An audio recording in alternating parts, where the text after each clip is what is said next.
আসসালামু আলাইকুম রহমতুল্লাহি ওয়াবারাকাতুহু। সম্মানিত দর্শক, রাষ্ট্রের অক্সফোর্ড হিসেবে খ্যাত এবং বাংলাদেশের আন্দোলনের সূতিকাগার এবং এদেশের শিল্প সাহিত্য সংস্কৃতি এবং শিক্ষার যেটাকে বলা হয় মাতৃগর্ভ, ঢাকা বিশ্ববিদ্যালয় ক্যাম্পাস। এই ক্যাম্পাসে একজন নতুন ভাইস চ্যান্সেলরকে নিয়োগ দেওয়া হয়েছে এবং ডক্টর মোহাম্মদ ইউনূস তার নিজ দায়িত্বে নিজ পরিচয় এই ভদ্রলোকে নিয়োগ দিয়েছেন। তার শিক্ষা, তার রাজনীতির পরিচয়, তার যোগ্যতা ইত্যাদি নিয়ে পক্ষে বিপক্ষে অনেক কথাবার্তা হয়েছে। আমি ভদ্রলোককে চিনি না।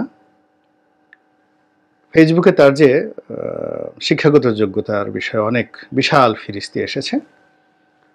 তো এই বিষয়গুলো নিয়ে তার পক্ষের যারা লোকজন আছে নানা রকম ইতিবাচক কথা বলছেন যে এবার ঢাকা বিশ্ববিদ্যালয় যেহেতু তার মতো প্রাজ্ঞ অভিজ্ঞ অনেক বিদেশি বড় বড় ডিগ্রিওয়ালা একজন ভাইস চ্যান্সেলর নিয়োগ লাভ করেছেন, তো এবার ঢাকা বিশ্ববিদ্যালয়ের একটা ব্যাপক পরিবর্তন হবে।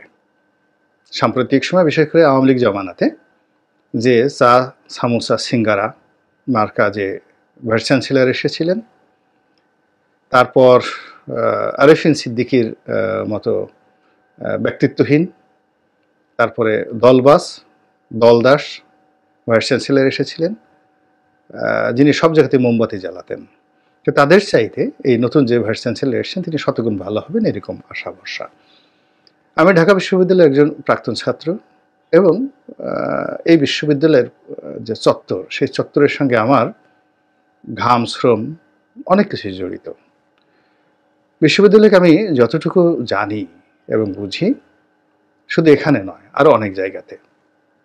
আমি শুধু ঢাকা বিশ্ববিদ্যালয় ক্যাম্পাস নয়, আরও অনেক বড় বড় বিশ্ববিদ্যালয়ের ক্যাম্পাসে গিয়েছি। অনেক জায়গাতে অনেক লাইব্রেরিতে পড়ার সুযোগ হয়েছে, অনেক জায়গাতে অধ্যয়ন করার সুযোগ হয়েছে। বিশ্বের সবচেয়ে যারা ট্যালেন্টেড লোক, যাদেরকে গ্লোবাল পার্সপেক্টিভে যাদেরকে বলা হয় যে তারা একটা বিশ্বমানের ইন্টেলেকচুয়াল, তাদের সঙ্গে এক টেবিলে বসে কথাবার্তা বলার সুযোগ হয়েছে। তো সেই অভিজ্ঞতা থেকে আমার কাছে মনে হয়েছে যে এই নিয়োগটি ভালো হয়নি। এটি এই আন্দোলনের যে আমাদের সফলতা সেই সফলতাকে কলুষিত করবে। আর এই যে নিপাট একজন ভদ্রলোক, তিনি একজন শিক্ষক, অতি উচ্চ মার্গের শিক্ষক নিঃসন্দেহে, তো তার ক্যারিয়ারটি নষ্ট হয়ে যাবে এবং তিনি বিপদের মধ্যে পড়বেন, সমালোচনার মধ্যে পড়বেন যিনি নিয়োজিত হলেন। তারপর যিনি তাকে নিয়োগ দিয়েছেন ডক্টর মোহাম্মদ ইউনূস, এই নিয়োগের ফলে তিনিও বিপত্তির মধ্যে পড়বেন। কারণ কি? কারণ হলো অতি বিপ্লবী, অতি দলবাস লোক ভালো হয় না, মানে পছন্দের লোক ভালো হয় না। আমরা কয়েকজন লোককে, যেমন দেখা গেল সাদেকা হালিমকে জগন্নাথ ইউনিভার্সিটিতে দেওয়া হয়েছে, প্রফেসর ডক্টর মিজানুর রহমানকে জগন্নাথ ইউনিভার্সিটিতে দেওয়া হয়েছে, তারপরে ওয়াহিদুজ্জামান চানকে একটা বিশ্ববিদ্যালয়ের ভাইস চ্যান্সেলর করা হয়েছে। আর এখন এই যে কথা হচ্ছে যে 2 কোটি টাকা দাও ভাইস চ্যান্সেলর হও, দীপুমণিকে নিয়ে স্লোগান হচ্ছে। তো কাজেই ভাইস চ্যান্সেলরের যে পদ পদবিটি এটি সাম্প্রতিক সময় অবদমিত হতে হতে একেবারে এমন পর্যায়ে চলে গেছে যে ওই চেয়ারটিকে একেবারে দুধ দিয়ে জমজমের পানি দিয়ে পরিষ্কার না করা পর্যন্ত ওখানে আসলে আলো বিস্ফোরিত, মানে আলোর বিস্ফোরণ ঘটবে না। তো সেই ক্ষেত্রে ঢাকা বিশ্ববিদ্যালয়ের প্রকৃতি এবং পরিবেশের বাইরে, আবহাওয়ার বাইরে তিনি পড়াশোনা করেছেন চট্টগ্রাম বিশ্ববিদ্যালয়ে, এরপরে অক্সফোর্ড ক্যামব্রিজেতে পড়াশোনা করেছেন। এবং যারা লেখাপড়া কম জানেন তারা মনে করেন যে কেউ যদি ইয়েল ইউনিভার্সিটিতে পড়ে, হার্ভার্ডে পড়ে, আরে জয় তো হার্ভার্ডে পড়ে, হার্ভার্ড থেকে পাশ করেছে। আমাদের নসরুল হামিদ বিপু, তিনিও হার্ভার্ড থেকে ডিগ্রি নিয়েছেন। তারপরে একজন মন্ত্রী, আমি নাম বলবো না, গিবত হয়ে যাবে, তিনিও হার্ভার্ড থেকে ডিগ্রি নিয়েছেন। তো তার পিএইচ ছিলেন। তো তিনি জিজ্ঞাসা করলেন যে, আমি জিজ্ঞাসা করলাম যে উনি হার্ভার্ডে কি পড়েছেন? কিছুই পড়েন না, হার্ভার্ডের একটা কোর্স আছে, $15,000 দিতে হয়, সেই $15,000 দিয়ে সেই কোর্সটা করেছে। আর ওই কোর্সের যত কোশ্চেন টোশ্চেন যা কিছু আছে সব আমি তৈরি করে দিয়েছি। তো সেই মন্ত্রী বলতেন যে সে হার্ভার্ডে পড়াশোনা করেছে। তো অক্সফোর্ডেও একই অবস্থা। অক্সফোর্ড, হার্ভার্ড, কেমব্রিজ থেকে শুরু করে বিশ্বের অন্য যে বিশ্ববিদ্যালয়গুলো আছে সেখানে অনেকগুলো কোটা আছে, অনেকগুলো বিষয়াদি আছে। আপনি পিএইচডির জন্য এক ধরনের কোটা, বিদেশিদের জন্য এক ধরনের quota, graduate, under graduate, there are many things. তো কাজেই এ ধরনের বিশ্ববিদ্যালয়ে পড়লেই যে খুব বেশি ভালো কিছু জানবে, আর যদি সিটি কলেজ, কমার্স কলেজ বা রাজশাহী কলেজে পড়লে যে কিছু জানবে না, নট লাইক দ্যাট। শিক্ষাটা একান্তই একটা ব্যক্তিগত বিষয়।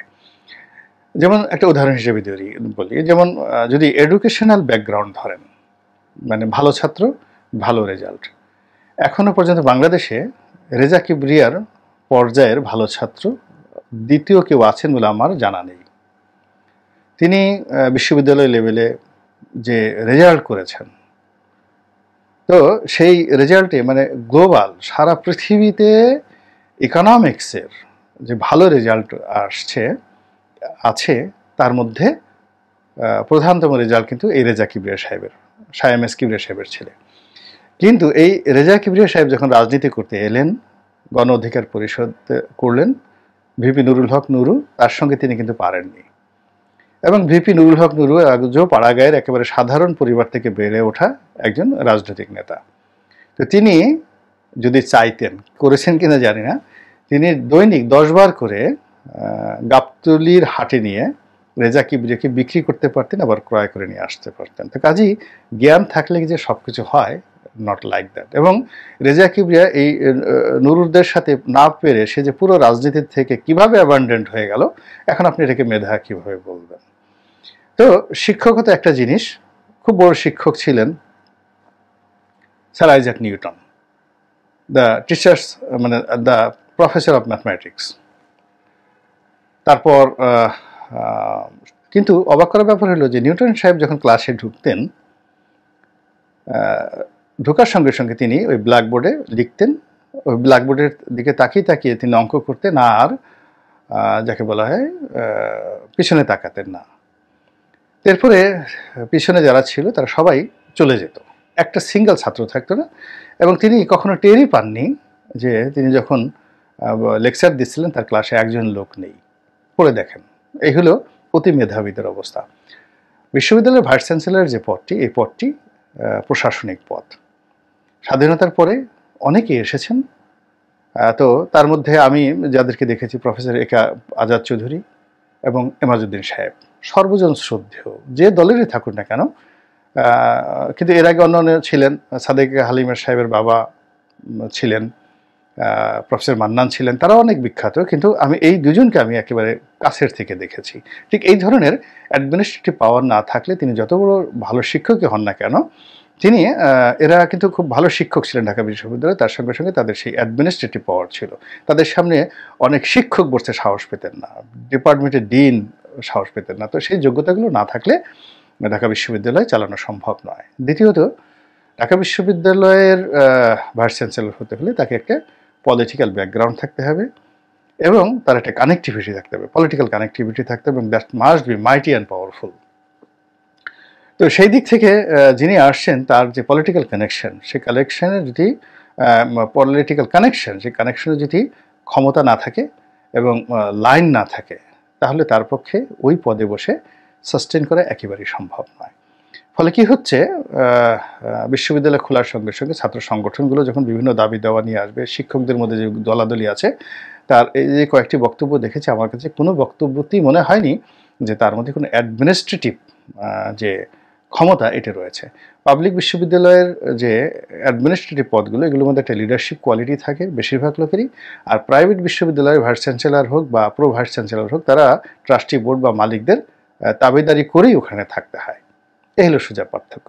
তাহলে এখন তিনি যতই শিক্ষিত হন, সজ্জন হন, তাকে এই যে নিয়োগটা দেওয়া হলো, তিনি প্রথমে চলে গেছেন সেই রাজু ভাস্কর্যে ছাত্রদের সমর্থন দেওয়ার জন্য। তার কাছে মনে হয়েছে ছাত্রদের দয়া এবং করুণায় তিনি সেখানে আসছেন, কৃতজ্ঞতা প্রকাশ করতে সেখানে গিয়েছেন। এবং এ সকল সমন্বয়করা তার সামনে গেলে তিনি ভুলে যাবেন যে কে প্রভু, কে মালিক, আর কে তার কর্মচারী, কে শিক্ষক, কে ছাত্র, তিনি ভুলে যাবেন। এটাই আমার কাছে প্রথম দিনই মনে হয়েছে। ব্যক্তিত্ব একটা আলাদা জিনিস, নেতৃত্ব একটা আলাদা জিনিস, এটা আল্লাহ প্রদত্ত। তো এখন এই ভদ্রলোককে, অবশ্যই তিনি শিক্ষিত মার্জিত নসে, তিনি অক্সফোর্ডে পড়লেন কেন, ডক্টর মোহাম্মদ ইউনূস সেখানে দিয়েছেন। ভিন্নমত পোষণ করা আমার অভ্যাস, এবং সেই ভিন্নমত থেকে আমি এই কথাগুলো বললাম। আপনাদের যদি কারো ভালো না লাগে আমাকে ক্ষমা করবেন, সমালোচনা করবেন। আর যদি মনে হয় যে না, আমি যেটা বলেছি তার চেয়ে ভালো যুক্তি আছে, তার জীবনে সেই ট্র্যাক রেকর্ড আছে, ঢাকা বিশ্ববিদ্যালয়ের অতীতে সেই আপনি একবার চিন্তা করুন তো, স্যার এফ রহমান যখন বাঙালিদের মধ্যে প্রথম ভাইস চ্যান্সেলর হলেন, আপনি গিয়ে দেখেন তো তার ছবিটা কত আগের। এখনো পর্যন্ত ছবির দিকে তাকালে আপনার স্যালুট দিতে ইচ্ছা করবে। তার পাশে বর্তমান ভাইস চ্যান্সেলরের একটা ছবি স্যার এফ রহমানের পাশে একটু নিয়ে দেখান তো। ঢাকা বিশ্ববিদ্যালয়ের অন্যান্য যে সকল নাম করা ভাইস চ্যান্সেলর ছিলেন, একটু লিস্টগুলো দেখেন তো। ব্রিটিশ জমানাতে কারা ছিলেন, এমনকি পাকিস্তান জমানাতে কারা ছিলেন, স্বাধীন বাংলাদেশে কারা ছিলেন। আর এই ভাইস চ্যান্সেলর তো দূরের কথা, প্রফেসর আহমেদ শরীফের গালাগালির চোটে বঙ্গবন্ধু থরথর করে কাঁপতেন। আহমদ ছাপার গালাগালিতে শেখ কামাল বঙ্গবন্ধু ভয়ের চোটে ঢাকা বিশ্ব নীলক্ষেতের দিকে তিনি তাকাতে সাহস পেতেন না। This is Dhaka university. তো সেখানে একজন যিনি ভাইস চ্যান্সেলর হবেন, তিনি তো আমারও স্যার, আপনারও স্যার।